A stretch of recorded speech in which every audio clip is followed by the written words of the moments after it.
Story 1. The Man with the Broken Watch.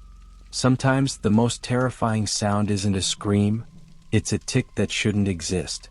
It was 11:07 p.m. when I stepped into the penthouse. No music, no television, no city hum leaking through the glass. Just silence thick enough to taste. The client, a tall man in a charcoal robe, closed the door behind me and said almost in a whisper, "You're on time." On the glass table between us, a gold wristwatch lay face down, ticking though its cracked glass showed dead hands frozen at 11:07. He offered wine but didn't drink. His eyes kept drifting toward that broken watch as if waiting for it to move again. I asked about music, light conversation, usual small talk to soften the night, but he shook his head. "Silence helps me stay on schedule," he murmured. Somewhere between his words I heard it again, the faint, deliberate tick from something that shouldn't tick at all. I thought it might be a trick of acoustics, old pipes, or maybe my nerves misreading silence. But every few seconds the tick came again, slow and uneven. The man drifted between rooms, touching the edge of mirrors, straightening frames, aligning things that already looked perfect. Each time he returned, he'd glance at the watch, listen, and then smile faintly, as if the sound confirmed something only he could hear. When the tick paused, he walked to the first door in the hallway and turned the lock with care. The sound clicked into the quiet like punctuation. Then the watch ticked again. Another lock turned. I realized there were too many doors for this space, 3, 4, maybe more, each sealing off part of the apartment. I laughed it off, said he must really value privacy. He didn't laugh back. He just said, time should never spill between rooms. I tried to focus on the job. He wanted company, not talk, not touch, just presence. He sat across from me, the watch between us, ticking like a second heartbeat. The air felt dense, heavy with the scent of oak polish and something faintly metallic. I remember running my thumb along the stem of the wine glass, just to hear another sound, any sound that wasn't that. But even the crystal seemed afraid to ring. At one point I checked my phone, 11:07. I blinked, refreshed the screen. Still 11:07. The man's eyes followed the movement. "Don't look away from the watch," he said, soft but firm.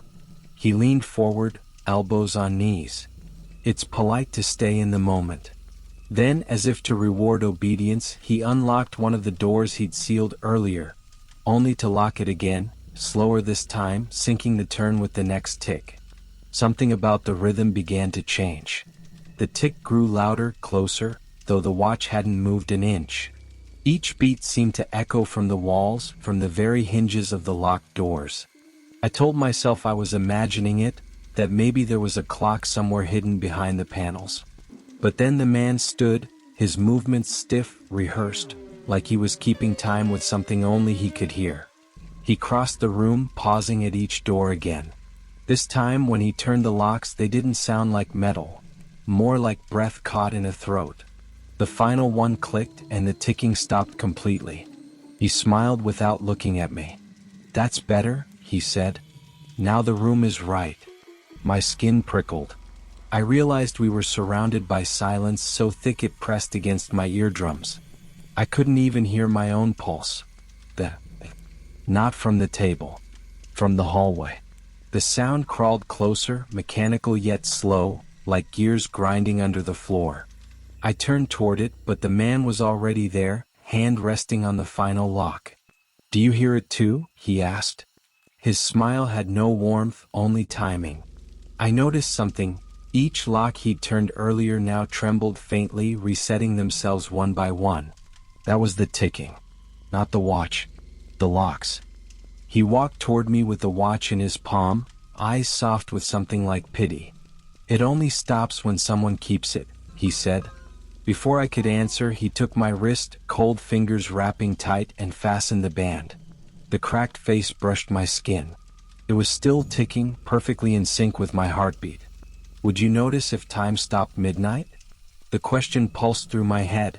His voice or mine, I couldn't tell. I remember a flash, metal against my wrist, the taste of air turning stale. Then nothing. When I opened my eyes, sunlight painted the ceiling gold.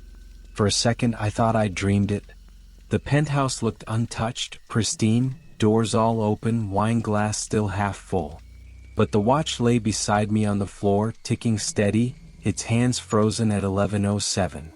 I checked my phone again, same time. No service. No date. Just that number. I tried the elevator, the phone, the balcony door. None responded. Every path looped back to the living room, to the watch still whispering seconds that didn't exist. Somewhere beyond the walls, I heard the faintest click of a lock resetting. Then another. Then silence, like the apartment was holding its breath, waiting for me to start it all again. I keep thinking, maybe time didn't stop. Maybe I did. Story 2. Room 217. 1:30 a.m. The lights in room 217 keep flickering, though no one's supposed to be checked in. I should have left the moment she handed me the wrong key. The Pinecrest Motel always looked half asleep.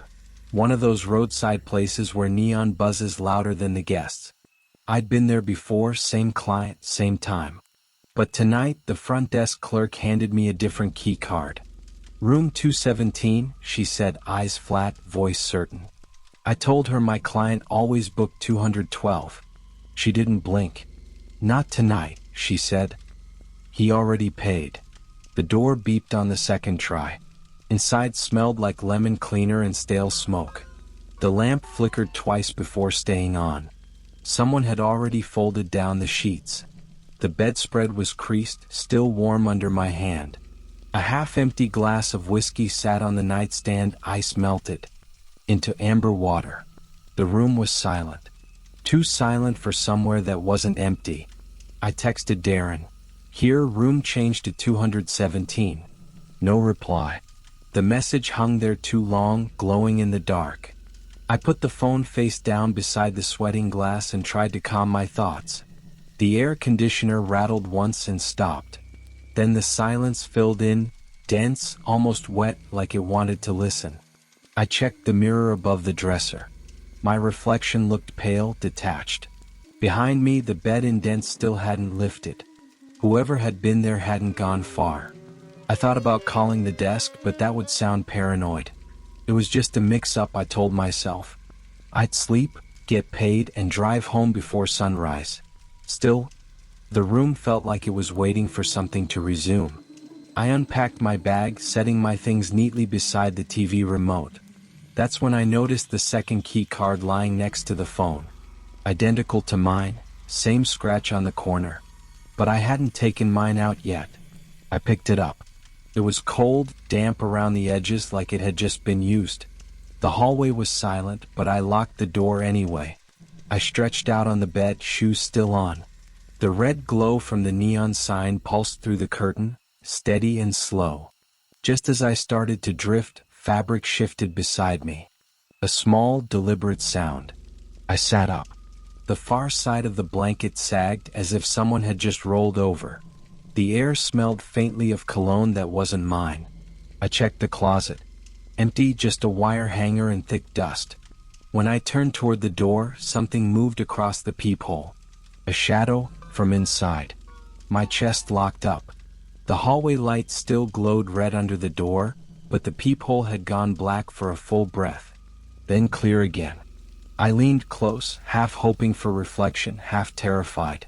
What I saw made less sense. My own shape, standing on the other side, slightly delayed like an echo that forgot how to sync. It leaned closer before I did. My phone buzzed on the table, unknown number. The preview line read, "You're late." The whiskey glass trembled as if someone had brushed past it. The bathroom light was still on. A faint drip echoed, slow and rhythmic. The mirror was fogged though the air felt dry. I wiped a hand across it. Behind the haze, a reflection lingered half a second too long. Then it spoke. Darren's voice. "You're late." My name followed, soft and wrong. I stumbled backward. The door beeped, the lock cycling by itself.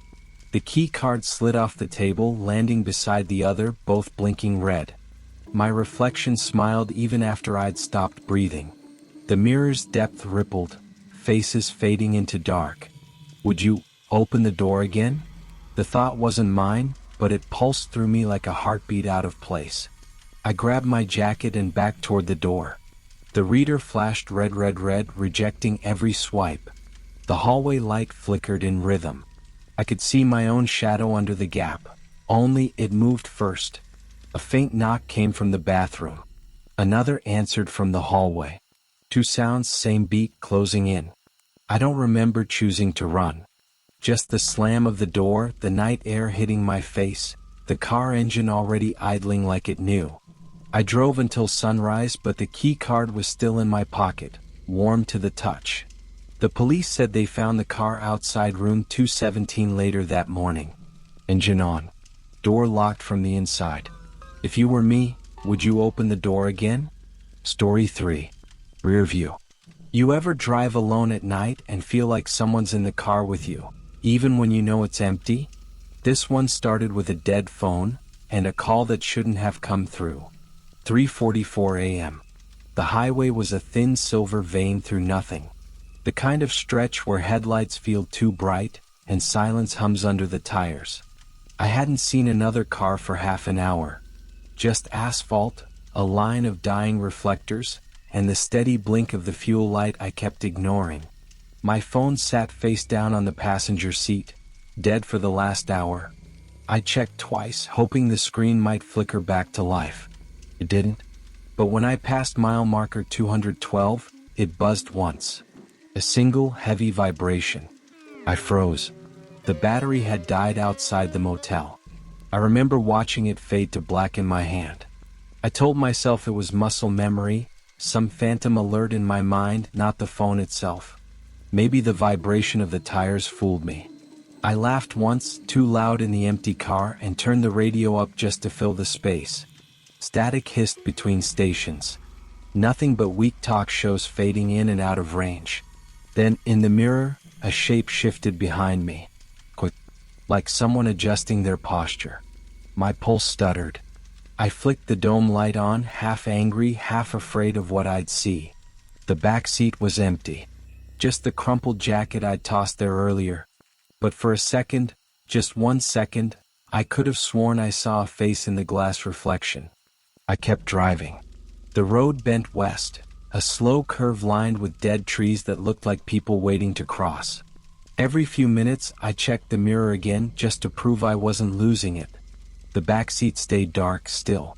Yet every time my eyes met the glass, it felt like someone else was breathing with me, slightly out of sync. When the next vibration came, it wasn't subtle. The phone rattled against the console like something alive. The screen lit for half a heartbeat, then died again. My throat tightened. I reached for it, thumb brushing the cracked glass. Pull. No power. Nothing.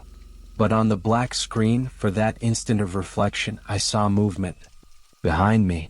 I eased off the gas, listening. The night had gone quiet again. No wind, no engine hum, just the faint tick of the cooling vents. I checked the mirror. Empty. But something about that emptiness felt staged, like a photo someone forgot to update. Then the ringtone broke through. Low, muffled, coming from the same seat behind me. I didn't turn around. Couldn't. My dead phone was still in my hand, dark and cold, yet the call tone was coming from behind my shoulder. Then on the screen a number appeared, the client's. The one I just dropped off an hour ago. I watched the name flash once before vanishing. The call kept ringing. A voice followed. Don't stop yet. I slammed the brakes. The tires screamed, rubber burning into the cold air. Everything inside the car shifted forward. The empty jacket, the phone, my own breath catching in my throat. I twisted in my seat.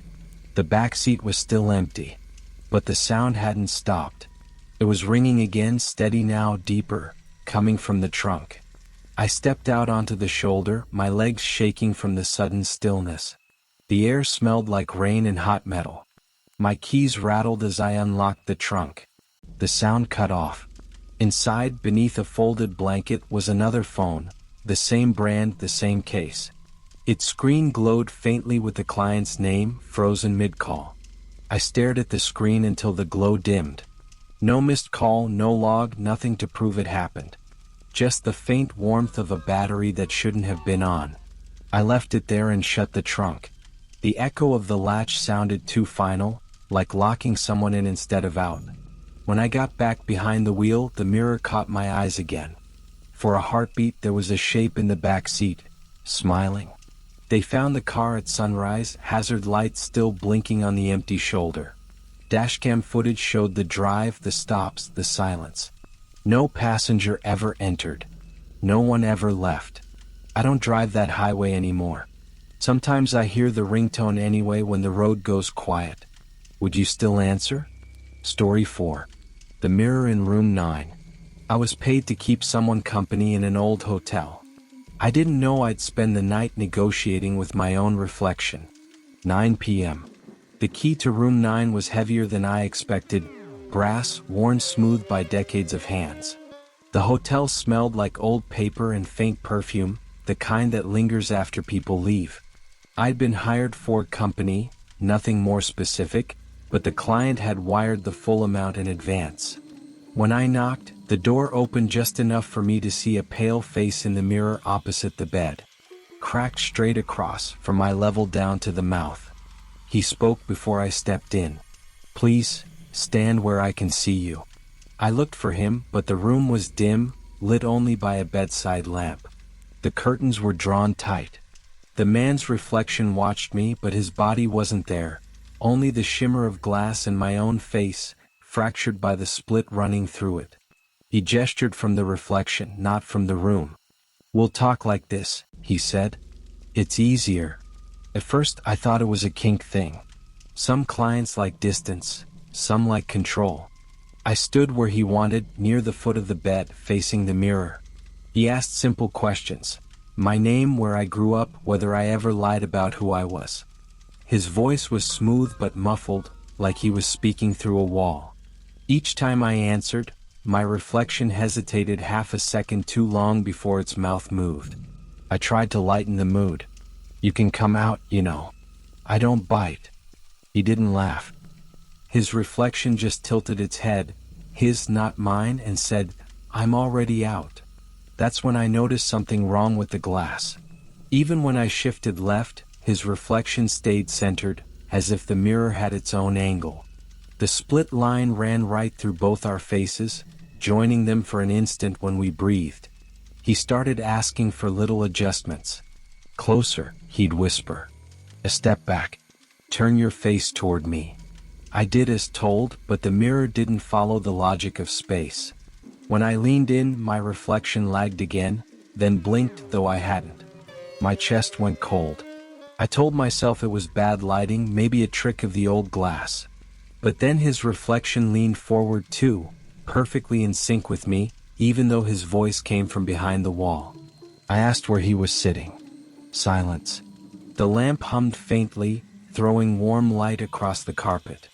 In the reflection, his hand lifted, pale and trembling.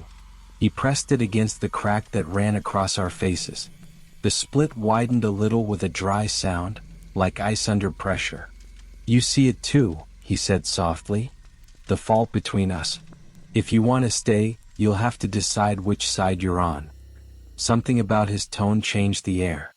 I couldn't hear traffic anymore or the elevator hum. Only our breathing, layered and uneven. I glanced around for another door, nothing but wallpaper and a single chair facing the mirror. You can come out now, I said again, but my voice felt smaller. In the glass, his reflection smiled.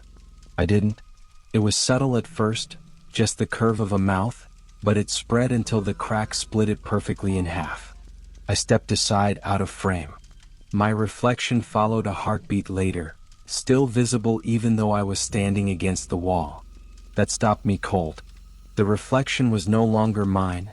It stood exactly where I'd been, watching me from inside the glass. The other man, the one whose body I still hadn't seen, whispered, "Don't move. It remembers you better when you're still." He began to talk faster, words overlapping mine. "You look good divided," he said. "Most people can't stand to see where they end." The reflection of me tilted its head the same way he had earlier, as if taking turns wearing the same gestures. I reached for the lamp, needing light, something normal, but the bulb popped and the room went gray. Only the mirror still held light, thin and metallic, as if it remembered brightness when the rest forgot. That's when he asked me to erase myself. "Stand in front of me," he whispered. "Then stop existing there." I didn't know what that meant, but my reflection seemed to. Its outline blurred like heat over asphalt. My stomach twisted. I pressed my hands to the frame. The glass was cold, slick, with something oily. Behind the crack, his eyes were steady, unblinking. "Would you," he said slowly, "stand not to see yourself?" I should have walked out. Instead, I leaned closer until the crack met my eye. The glass flexed once, then split again, a clean new line spreading across my side only. The sound was small but final. My reflection froze mid-breath, locked behind a maze of fractures. His face, untouched, lingered just beyond the break. "Good," he murmured. "Now you're mine to watch." I stumbled back, but the image of me stayed, still and waiting, even as I moved toward the door. When I returned the next morning with the manager, the mirror was gone. They said it had shattered overnight, removed for safety. In its place was a square of darker wallpaper, an outline where the frame had hung. One of the staff joked about another room back there, and I almost laughed, almost. But I still see the split sometimes in bathroom glass or train windows, a faint white thread crossing my reflection. Please, tell me, could you stand not to see yourself? Story 5. The client upstairs. Some voices sound human until you realize they never breathe between words. 10:23 p.m. The penthouse smelled like money and bleach. I stood by the panoramic window, watching traffic glitter far below, waiting for a man who'd paid in advance and insisted I come alone. His message said he'd be upstairs. I was to pour a drink, make myself comfortable, and wait for his voice. It came through a ceiling speaker. A low, composed tone, the kind that makes you straighten without realizing. "Dim the lights," he said. "Not please, not baby, just instruction." I found the panel by the wall and turned one knob at a time. Every click softened the room until only the city glow brushed the glass. "Good," he murmured. "Now, the others." His voice guided me like a metronome. "Left corner. By the bar." I obeyed, each dimmer responding with a faint hum. The shadows thickened, stretching toward me in long shapes that twitched when the city lights flickered. I told myself he was watching from a camera. Clients like control. Still, something about the cadence felt delayed, as if he was answering questions I hadn't asked yet. When the final light faded, I could see my reflection in the glass, barely there, swallowed by the room. The intercom clicked again. "Perfect. Stay by the window. Pause. Don't look up." The last part came softer, almost an afterthought. I laughed under my breath, but my eyes lifted anyway. The ceiling was just plaster and vents, silent, waiting. I decided to check the elevator, just to see if he was serious about staying. The doors slid open, revealing my own reflection in the gold trim. I pressed the button for the lobby. Nothing. The panel blinked red, then a tone buzzed overhead. "Stay still," the voice said, firmer now, no hesitation, no static. The elevator light went out, sealing me in a velvet dark box until I stepped backward into the suite again. The city hum felt distant now, muffled through glass. Every sound inside the penthouse had a weight. The air vents sighing, the faint tick of the thermostat. I went back to the couch and sat, staring at the intercom's tiny red glow. "You locked the elevator?" I said, trying to sound calm. The speaker clicked twice before replying. "You asked to play," it said. "So play." Something thudded above me, slow, deliberate, heavy. The ceiling creaked once, twice, as if someone was pacing right above my head. I looked for a stairway, a loft, any sign of an upper level, but the penthouse was one floor. I knew that for sure. "You're upstairs?" I asked, voice trembling. The intercom crackled. "Don't move," it whispered, softer now. "I'm coming down." I stood frozen near the kitchen island, eyes locked on the hallway that led nowhere. The sound grew clearer, bootsteps dragging slightly like someone testing each board for noise. The speaker went silent, but the rhythm kept coming. I pressed my hand to the wall, vibration pulsed through it, faint but real. Whoever, or whatever, was above me, it was getting closer. The intercom clicked again, same voice, same calm. Turn on the lights, one by one.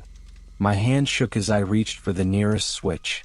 Each time a bulb flared, a new message followed, perfectly timed. Good, now the next. I felt the pattern before I understood it.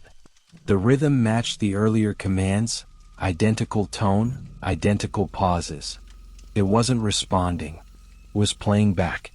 I ran to the control panel and turned the last knob. The final clip played, "Stay still." Then silence. No footsteps now, only the faint buzz of the intercom's red light, steady as a heartbeat. I checked the door. Still locked. The elevator too. Every instruction had been part of a loop, pre-recorded, designed to trap me into obeying, even when no one was here. From the corner of the room, the intercom clicked one last time. No voice, just breathing. Slow. What? Close. I stepped back, staring at the speaker until the light faded to black. Then the elevator chimed. Doors opened on their own, revealing an empty space that smelled like cologne and dust.